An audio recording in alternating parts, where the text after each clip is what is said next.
Biodata Bernhard Frederick Skinner. Bernhard Frederick Skinner lahir pada tanggal 20 Maret 1904 di Amerika Serikat di kota Pennsylvania. Sebelum menjadi psikolog, dia ingin menjadi seorang penulis dan sempat menjadi penulis, tetapi dia merasa gagal dan berakhir menekuni ilmu psikologi. Berkuliah di Harvard dan menjadi dosen di Indiana dan kembali ke Harvard sebagai dosen yang disegani di Harvard.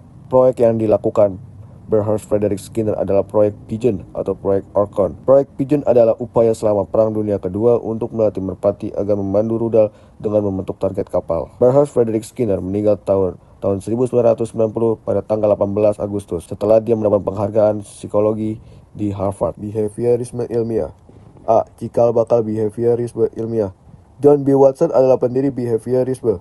Behaviorisme menekan pentingnya stimulus dan respon. Sedangkan B.F. Skinner mengembangkan behaviorisme radikal, menekankan hubungan antara perilaku dan konsekuensi penguatan dan hukuman. Sedangkan Edward L. Thorndike merumuskan yaitu law of effect, yaitu hukum akibat, yang diartikan adalah perilaku diikuti hasil yang menyenangkan akan cenderung diulang. Sebaliknya, perilaku yang menghasilkan ketidak menyenangkan cenderung berkurang. B. Determinisme. Determinisme adalah pandangan bahwa setiap perilaku manusia memiliki sebab atau faktor penyebab, tentu tidak secara kebetulan atau karena kehendak bebas atau free will. Dalam aliran behaviorisme, terutama menurut B.F. Skinner, perilaku manusia sepenuhnya ditentukan oleh lingkungan. Artinya manusia tidak bertindak secara bebas, tapi merespon stimulus dan konsekuensi dari lingkungan. Aktivisme lingkungan. Aktivisme lingkungan adalah pandangan bahwa lingkungan aktif membentuk dan menentukan perilaku manusia. Tokoh B.F. Skinner percaya bahwa dengan mengatur lingkungan maka perilaku manusia dapat dibentuk dan dikontrol secara ilmiah. Contoh aktivisme lingkungan. 1. Siswa rajin belajar karena lingkungan sekolah memberi pujian dan penghargaan. Penguatan positif. 2. Anak berhenti berteriak karena orang tua menghentikan perhatian saat anak berteriak. Penguatan negatif. Karakteristik ilmiah dalam behaviorisme. Behaviorisme disebut ilmiah karena menggunakan cara kerja sains atau metode ilmiah dalam mempelajari perilaku manusia. Berikut karakteristik ilmiahnya. Kumulatif. Pengetahuan ilmiah bersifat berkembang dan saling melengkapi dari penelitian sebelumnya. Empiris. Berdasarkan pengamatan nyata dan data hasil eksperimen, semua kesimpulan harus bisa dibuktikan melalui pengalaman atau observasi. Kuantitatif. Perilaku dapat diukur secara numerik seperti frekuensi, durasi, dan intensitas. Metode ilmiah. Metode ilmiah dibagi 3 sebagai berikut. Prediksi. Prediksi menentukan kapan perilaku akan terjadi setelah hubungan antara stimulus dan respon diketahui. Peneliti dapat memperkirakan perilaku di masa depan. Kontrol. Kontrol adalah mengatur bagaimana perilaku bisa diubah atau dikendalikan melalui manipulasi lingkungan atau penguatan tertentu. Contohnya, guru yang memberikan hadiah setiap kali siswa menyelesaikan tugas, sehingga siswa lebih rajin belajar. Deskripsi.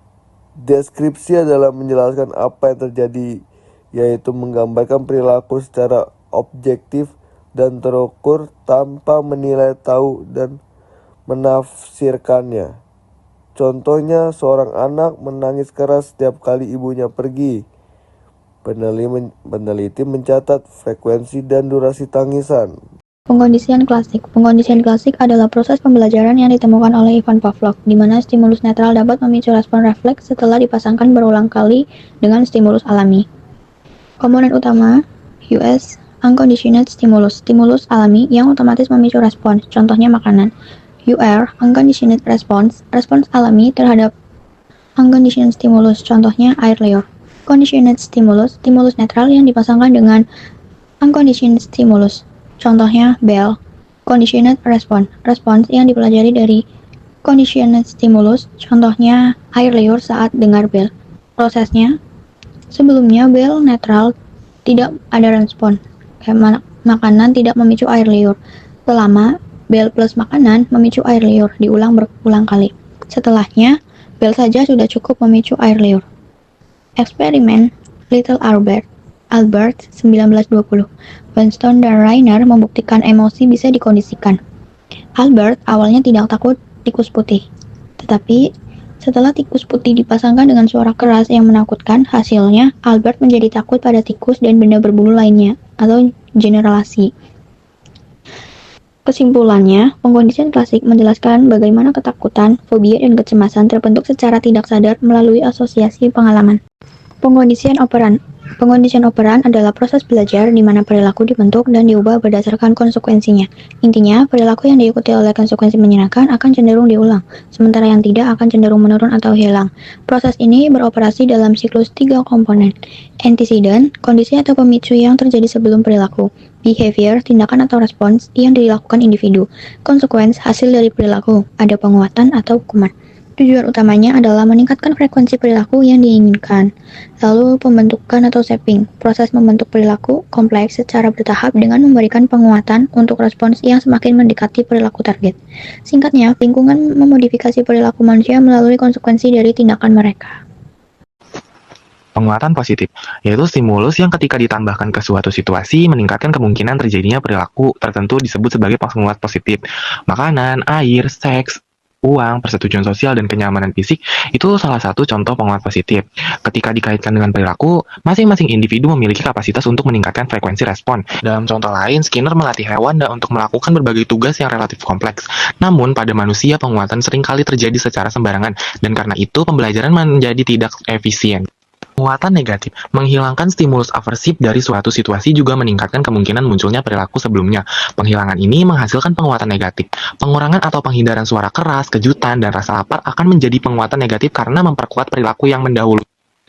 Penguatan negatif sangat berbeda jauh dengan penguatan positif karena mengharuskan penghilangan kondisi aversif, sedangkan penguatan positif melibatkan banyak stimulus yang bermanfaat. Namun efek dari kedua tersebut memperkuat perilaku beberapa orang makan karena menyukai makanan tertentu, yang lain makan untuk mengurangi rasa telur.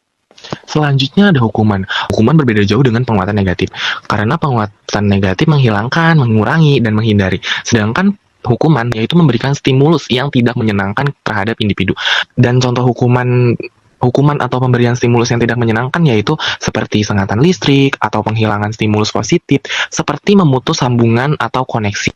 Jika disamakan, keduanya tidak memiliki kesamaan karena penguatan negatif dapat memperkuat respon, yang artinya ketika dilakukan penguatan negatif, maka respon akan semakin kuat, sedangkan hukuman tidak. Karena dengan adanya stimulus yang tidak menyenangkan, maka penguatan tidak akan terbentuk. Jadwal penguatan dan kepunahan. Jadwal penguatan ada 6. Yang pertama, jadwal penguatan berkelanjutan yang diberikan untuk setiap respon yang dilakukan oleh organisme. Jadwal ini meningkatkan frekuensi respon dengan cepat, tetapi tidak efisien dalam penggunaan booster dan menghasilkan respon yang kurang tahan terhadap kepunahan. Yang kedua, jadwal intermittent. Jadwal ini diberikan secara berkala, bukan setiap kali respon terjadi, berdasarkan perilaku organisme atau waktu yang telah berlalu, dengan laju tetap atau variabel acak. Jadwal ini lebih efisien dalam penggunaan booster dan menghasilkan respon yang lebih tahan terhadap kepunahan dibandingkan jadwal berkelanjutan. Yang ketiga, rasio tetap. Rasio tetap penguatan diberikan setelah jumlah respon yang tetap. Misalnya seperti penguatan setiap 5 respon, seperti merpati mematuk cakram 5 kali untuk mendapatkan pelet makanan. Contoh pada manusia yaitu gaji tukang batu yang digaji sesuai jumlah batu yang dipasangnya, menghasilkan pola kerja stabil tapi bisa lambat setelah penguatan. Rasio variabel. Penguatan ini diberikan setelah rata-rata jumlah respon yang bervariasi. Misalnya 6 berarti rata-rata setiap 6 respon dengan bertahap dari rendah ke tinggi untuk menghindari kepunahan. Respon menjadi sangat tahan terhadap kepunahan pada rasio tinggi, misalnya FR 600. Yang kelima, penguatan interval tetap. Penguatan ini diberikan untuk respon pertama setelah jangka waktu tetap, misalnya 5. Berarti penguatan setelah 5 menit pertama adalah respon. Hasil pola lonjakan seperti menjelang interval akhir pada hewan seperti merpati. Namun pada manusia cenderung usaha merata karena faktor eksternal, seperti misalnya supervisor atau promosi. Yang terakhir, penguatan variabel. Penguatan ini diberikan setelah interval waktu acak dengan rata-rata tertentu, misalnya 5. Berarti rata-rata setiap 5 menit, tetapi waktu bervariasi, menghasilkan lebih banyak respon per interval dibandingkan interval tetap, dengan pola kerja yang stabil dan tinggi. Selanjutnya ada kepunahan. Kepunahan adalah proses progresif melemahnya respon yang telah dipelajari sebelumnya karena tidak adanya kekuatan lagi, hingga probabilitas kekuatan respon mendekati angka 0. Kepunahan Peran terjadi ketika penahanan ditahan secara sistematis. Laju kepunahan sangat bergantung pada jadwal penguatan awal, misalnya intermittent lebih tahan daripada berkelanjutan. Respon juga bisa hilang karena lupa, interferensi, atau hukuman. Namun kepunahan khusus disebabkan oleh tidak adanya penguatan. Pembentukan kepribadian menurut teori B.F. Skinner.